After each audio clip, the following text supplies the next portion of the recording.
Welcome you all to the course Database Management System. Myself, Ahmad Asifuddin Mondal, Assistant Professor, Department of Computer Science and Engineering, Narula Institute of Technology. And this is lecture number 20 of this particular course. And these two topics I am going to discuss during my lecture. First, I will discuss about store procedure, and then I will give an overview of PLSQL. First, I will discuss store procedure. Now, whatever we have learned up to this point of time, whenever we need to fetch the data, whenever we need to solve a query, then we have to write the specific query and then we have to execute the query. And suppose in future, if we need to solve same query, then what we have done, again we are writing the same query again whenever it is required and then execute them and fetching the data. That means, for example, suppose display name of the student and their corresponding address, their corresponding roll number, who belongs to CSE department. Suppose that set of information is required at the time T1. So at the time T1, we are writing the SQL command so that we can fetch the data. Now in near future, suppose at the time point of T5 time, same data is required. So what we have done, again we are rewriting the same SQL command and executing. And again in future, if again same set of data is required, then again we have to rewrite the same query again and then we execute that and then gets the result. That means same set of query may be written multiple times as per the requirement and execute and get the result.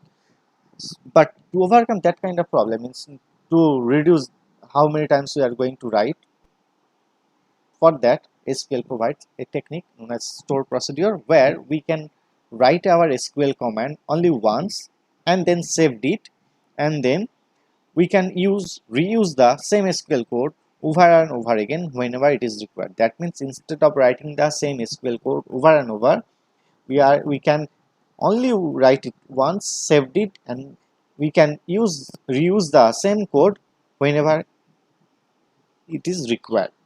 That means it saves time. Means this is the concept of one kind of code reusability. So if you have an SQL query that you write over and over again, that it may require that SQL query needs in future also, then save it as a store procedure. Then that means you have to write the query once, save it as a store procedure, and then just call that particular store procedure whenever you need it. That means it's like a function in any other programming language, one kind of function in C, Java. Whenever once your function is defined, then whenever that specific function is required, you just call it. Similarly, in the function we can send the parameter. Similarly, in the store procedure in SQL, we can also pass the parameter to a store procedure. So that store procedure can act based on the parameter value that we have passed. Now this is the syntax of store procedure, how to create store procedure. We have to write create procedure. This is the keyword create procedure. Then you have to give some meaningful name to that procedure. Then you have to define the procedure with the help of as keyword. So as SQL statement, then go. So SQL statement will actually evaluate, execute, and that set of data is going to be stored in the store procedure. And how to execute the store procedure? With the help of exec command, and then you have to specify which store procedure you want to execute. Let's take a very simple example how to create store procedure.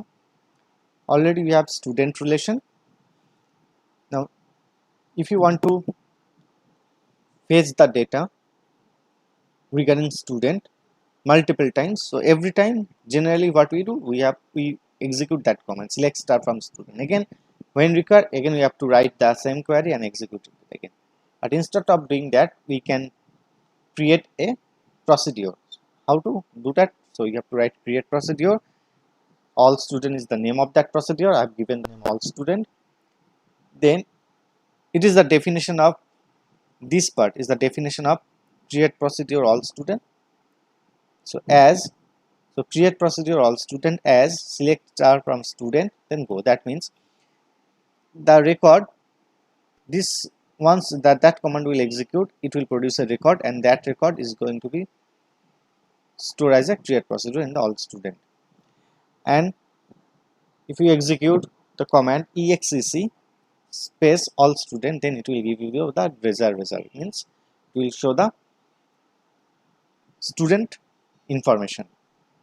So whenever you need to display the student information, only you have to call the store procedure all student. How to call? With the help of exec space store procedure name. Here the store procedure name is all student.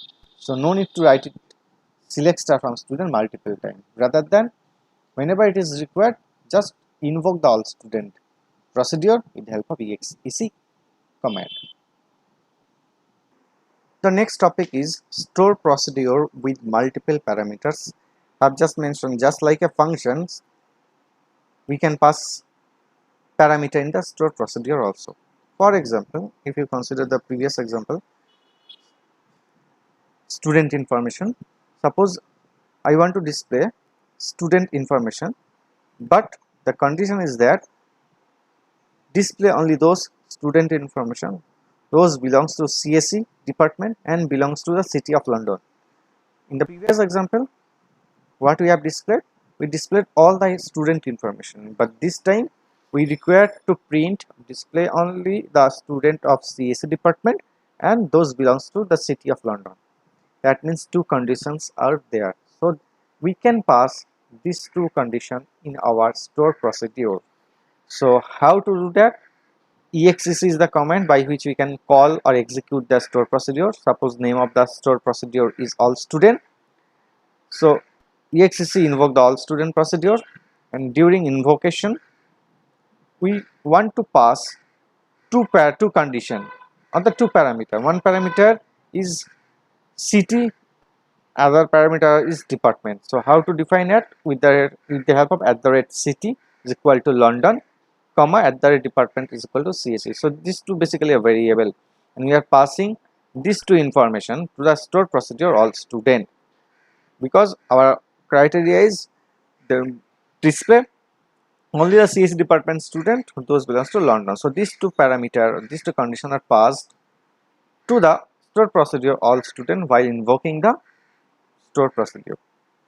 So as we are passing these two value in the store procedure, while defining the store procedure, we have to store them. As we are passing the value to the store procedure, so while defining the store procedure, we have to define some variable so that we can store the past value. For that, we have to write create procedure, name of the procedure is all student. Then we have to define two variable. @city, data type is in varchar 30 because we are passing the city, which is varchar type, comma @dpt is another variable which is in varchar type 10 because department also a character type. So in these two variables city and department, they are storing the value of city and department which is passed from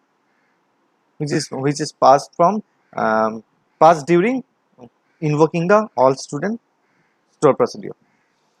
Then we have to define it store procedure with the help of as, then select star from student where city equal to @city and dpt is equal to @dpt.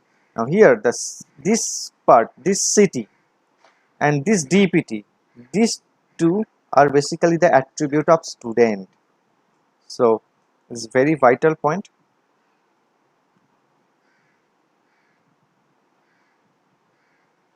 Let underline it. So this city and this dpt, these two are the attribute of student, and @city and @dpt, this was the variable which is defined over here, and @city and @department, actually these two variable stores the value London and CSE first respectively. Whatever the value we are passed in city, that is going to be stored in that variable. Whatever the department value we are going to pass, that is going to be stored in dpt variable.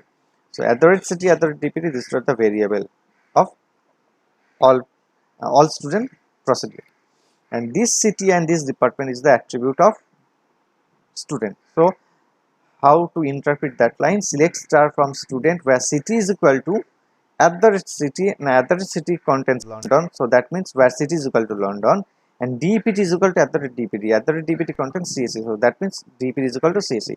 So that means select star from student where city is equal to London and DPT is equal to CSE. So that particular from student table the set of record will be selected where city is London and department is equal to CSE. So the record will be selected those satisfies these two conditions simultaneously, and that set of record is going to be stored in the all procedure all student. That is going to be stored in the procedure all student. Clear? That means we can pass the value to the stored procedure. We can pass multiple parameters.